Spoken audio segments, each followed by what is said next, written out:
Are we ready? I think we're ready. It's been a long day.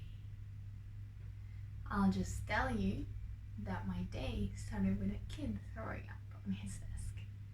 So you can imagine the rest of it. But anyways, hello everyone. My name is Livia and welcome back to my channel.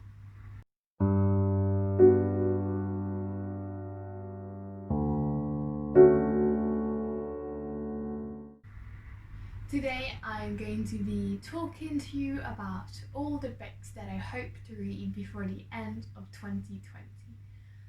There are a lot, so I doubt that I'll get to all of them, but that is my hope. I have divided them into 4 categories, and the first one is books that I'm currently reading or that I have started. The first book that I'm going to be talking today is my first ever audiobook, Frankenstein by Mary Shelley.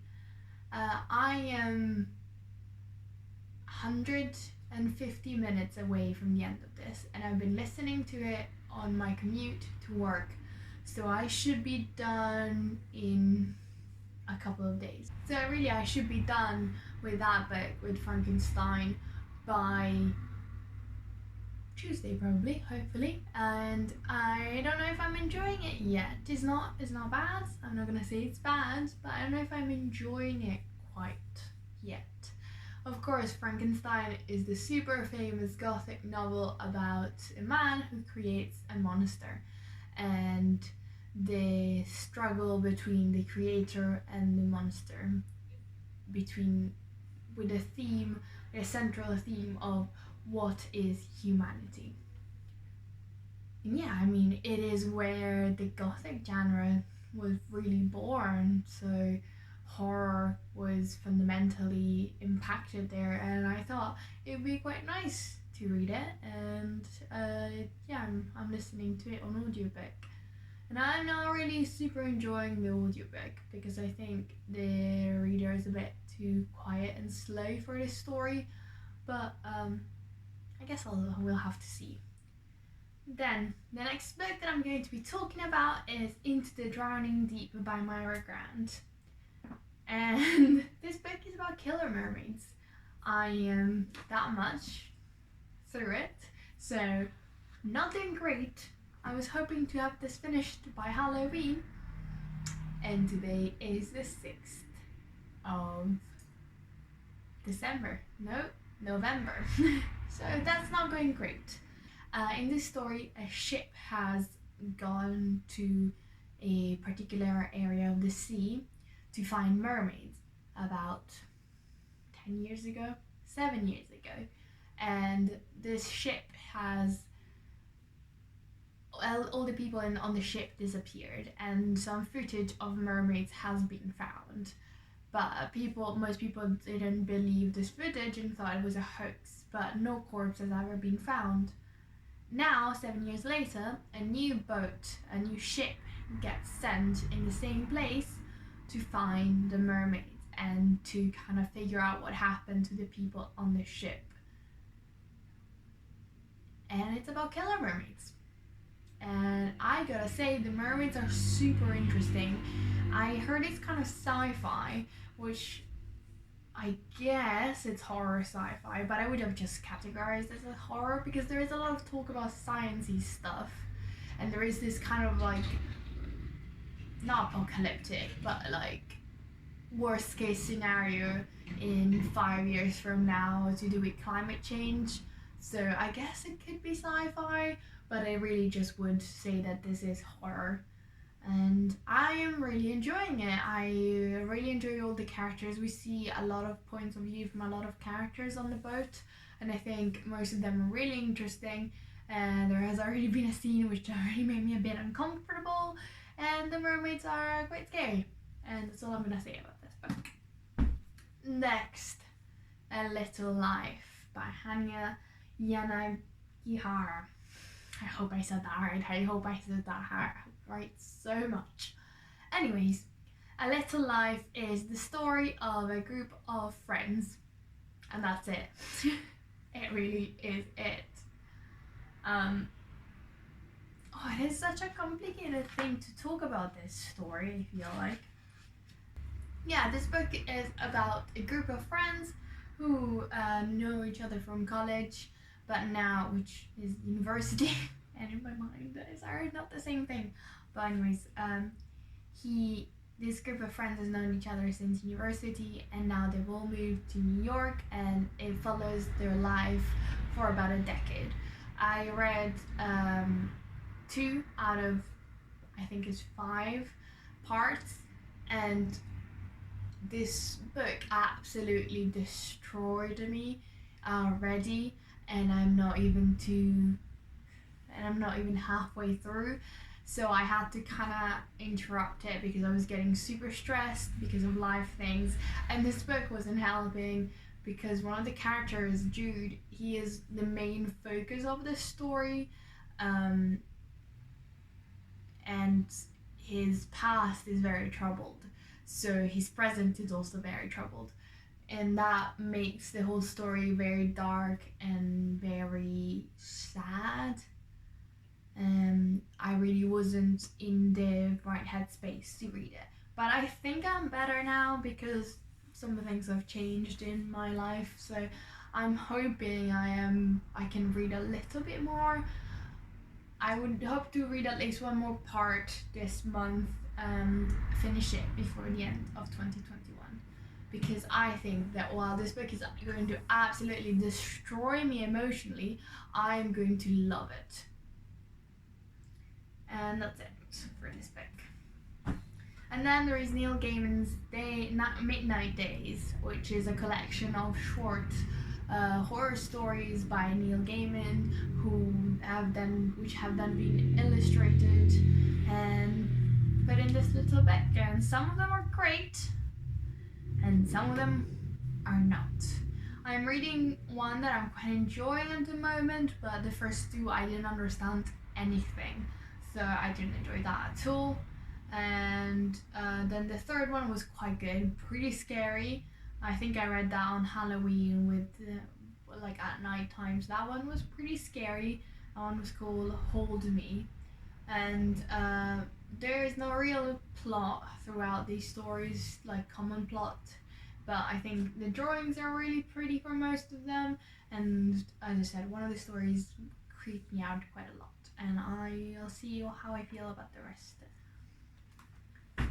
So those are all the books that I am currently reading, or that I have started and I want to finish by the end of 2020. Now for the books that I really, really, really want to read by the end of 2020, but I haven't started yet. There's a few. The first one is Ninth House by Leigh Bardugo.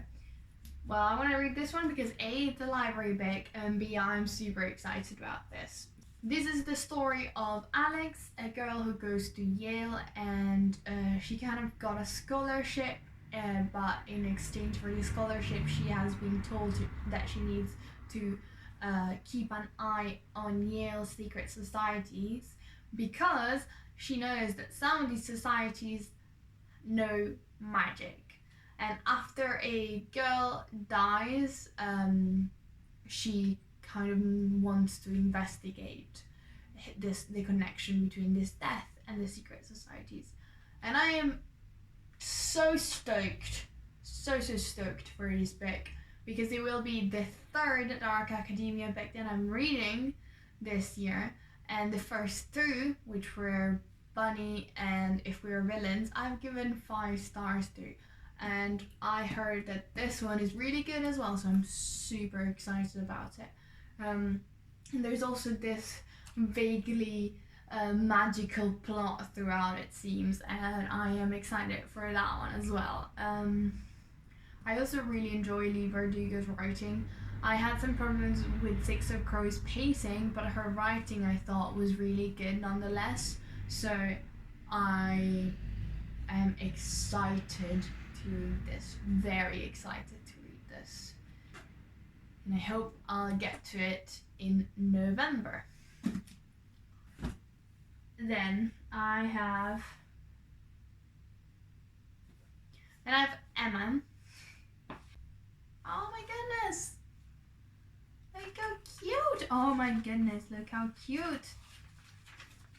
There's a car with all the pretty covers. Oh my goodness. Cute, cute, cute. I lost my train of thoughts now. Yeah, for those of you who don't know, the UK is in a second lockdown now since yesterday.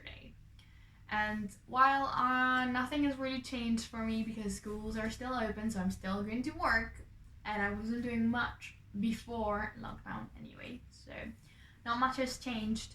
I really I kind of like panicked on Wednesday, and I was super stressed, and I went into a bookstore and bought 4 books. Not 1, not 2, not 3, but 4 books.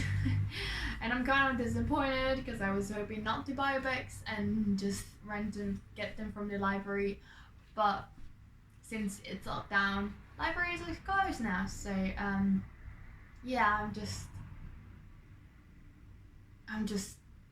I just bought books because books make me feel good. So here we are now, I guess. And the first book that of the ones that I've bought is this pretty version of Emma by Jane Austen.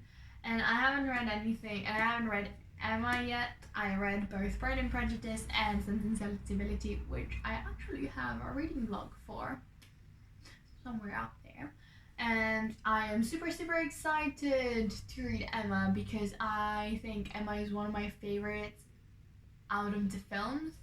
I really enjoyed the plot of it because of all this setup. Basically, Emma is about a girl who she thinks she is really good at setting up people and setting up relationships and having them married off, but she needs to come to terms with the idea that maybe people don't want her help and maybe she's not the best judge of character, and maybe she doesn't know how to do that for herself.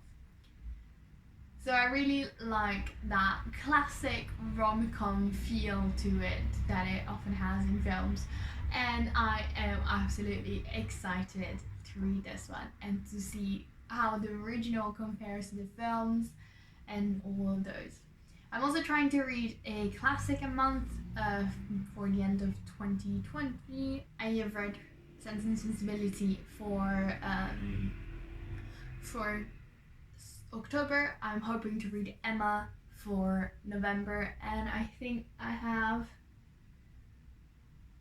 an Agatha Christie possibly for December, or I might change my mind because my TBR is still evolving. So this is Emma. Stoked. And look the pretty cover. Look it. I love the Penguin Classic editions. I think they're beautiful.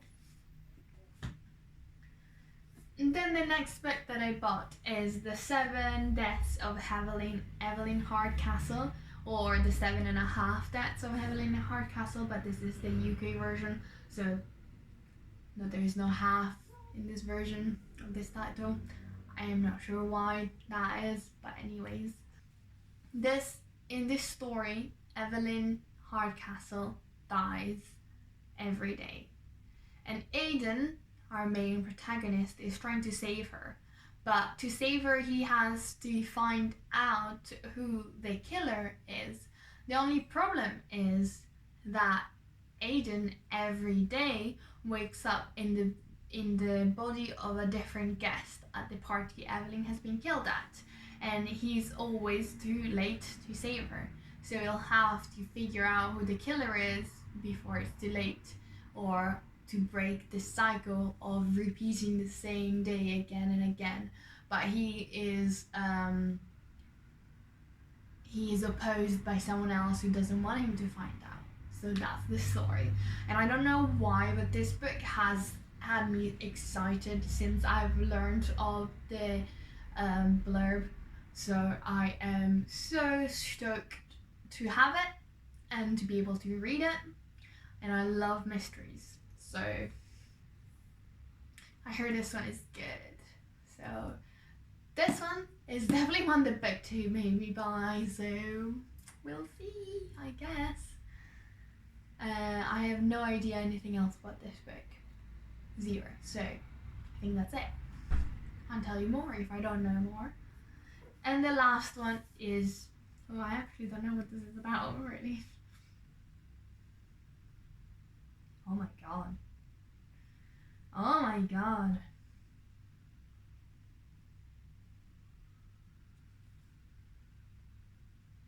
This is gonna fucking rip me to shreds. Anyways, this is Find Me by Andrea Aciman, I'm not sure. And this is the companion or sequel to Call Me By Your Name. Call Me By Your Name is the story of Oliver and Elio who fall in love over a summer. And this is quite a few years later is their story. And it says here it's how exploring how love can ripple out from the past and into the future. I'm not gonna tell you the rest because it's a bit of a spoiler for the ending of Call Me By Your Name, which I recommend so much. And this book, I already know it, like Call Me By Your Name, is going to destroy me. There is no ifs or buts about this. This is going to destroy me, and I am going to let it. Exactly like this one. These books I should probably read into different months because they're going to be the ones that leave me without an emotional life anymore. So I will need some time to recover from them. But I think this writer's prose, it is so beautiful. It really spoke to me deeply in Call Me By Your Name. So, and since kind of the ending is not super satisfying on Call Me By Your Name, it's very real. It's not that I was pissed off at it, but it's not the satisfying ending that you would kind of want. So I'm really excited that he wrote a new book about what happens next. And yeah, I'm going to let it break my heart all over again. So that's exciting.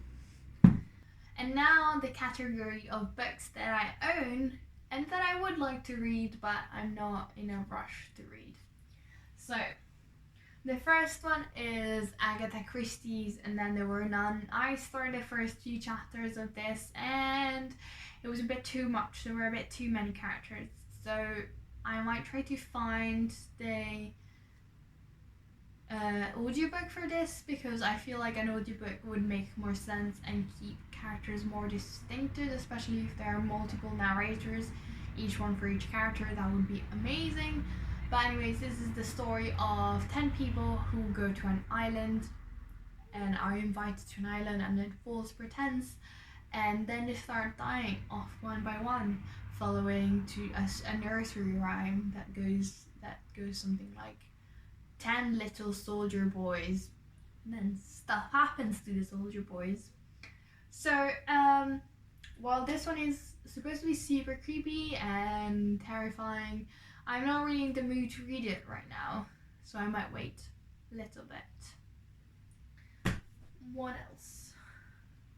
Then I bought Crazy Rich Asians by Kwan, which I am actually excited to read. It's just, I'm not very interested. I think it's going to be a lot of fun, but I don't think it's going to be very meaningful. So I will probably leave this book for when I'm having a bit of a slump in my reading and I need a pick-me-up.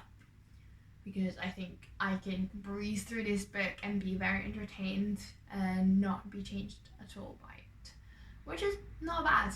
Anyways, this is the story of a girl who decides to spend her summer vacation in her boyfriend's house in Singapore, and she thinks it's going to be a really quiet, nice vacation, but it ends up being that her boyfriend has not mentioned to her that his family is super rich and he is the most eligible bachelor in China, I guess. guess, yeah. So she will have to kind of go through the life of the rich for a summer and see if she can come out of it alive. Well, not alive.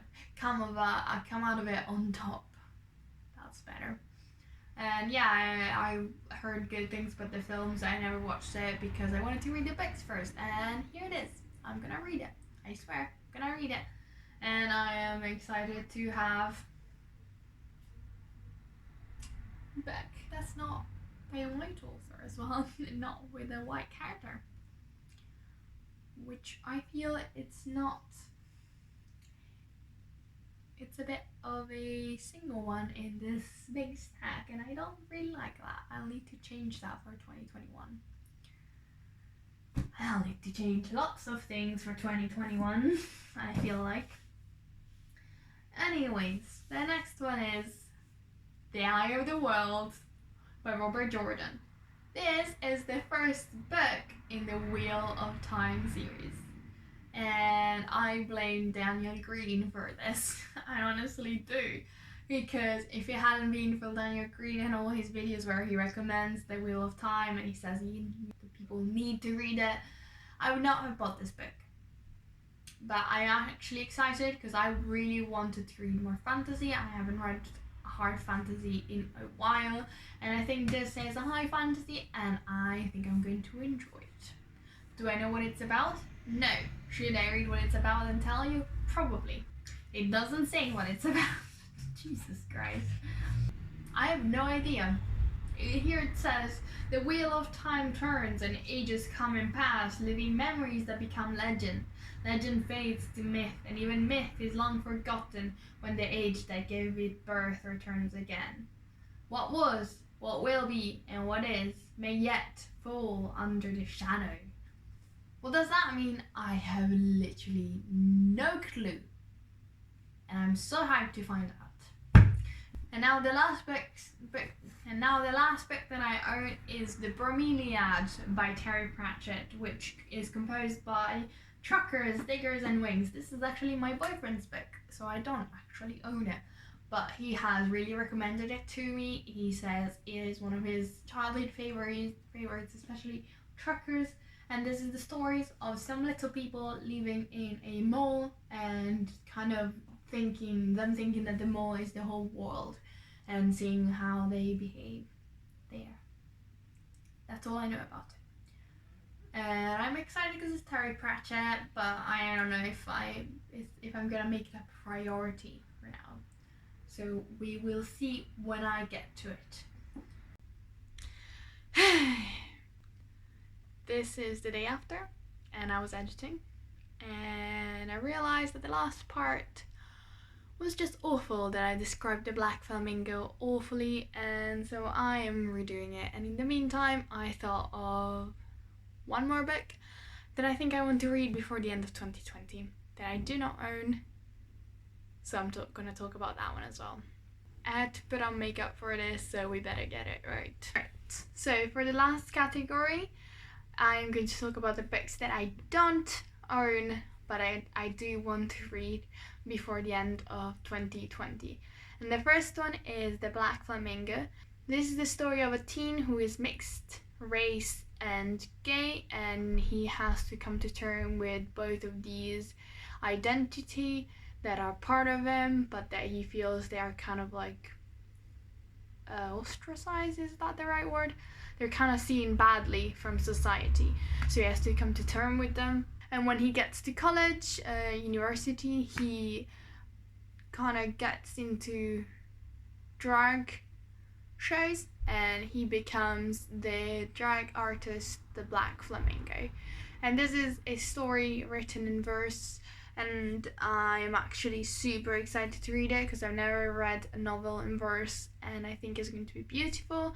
And I really like the question of finding yourself, the coming of age story through difficulties and kind of accepting your identity that this boy seems to go through with this story. So I'm really excited about that one.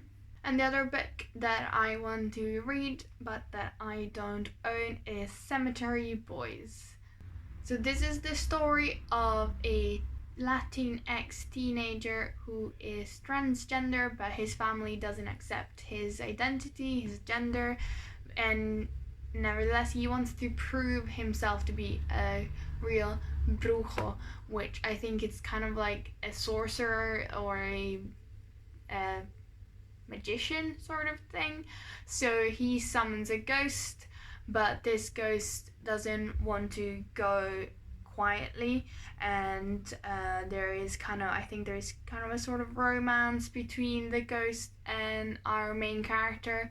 So that's quite interesting, and I am really excited about this one because I haven't read many books about trans characters, so I'm super excited about that, or Latinx characters.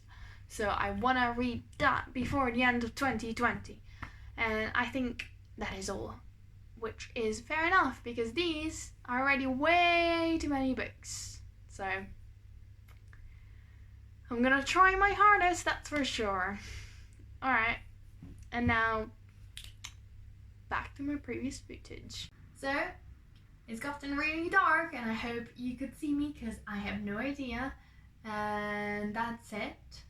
Please check out my other videos, like my October wrap up where I talk about all the books that I read in October, or and my reading vlog. No, my review for Pretty Girls over there, hopefully. Please consider subscribing, leaving a like or a comment. Why don't you tell me what are you planning to read by the end of 2021? Also, I always leave some resources down below, so you want to check them out, please do that. And yes, thank you for watching. My name was Lydia. That was fun. Let's do it again.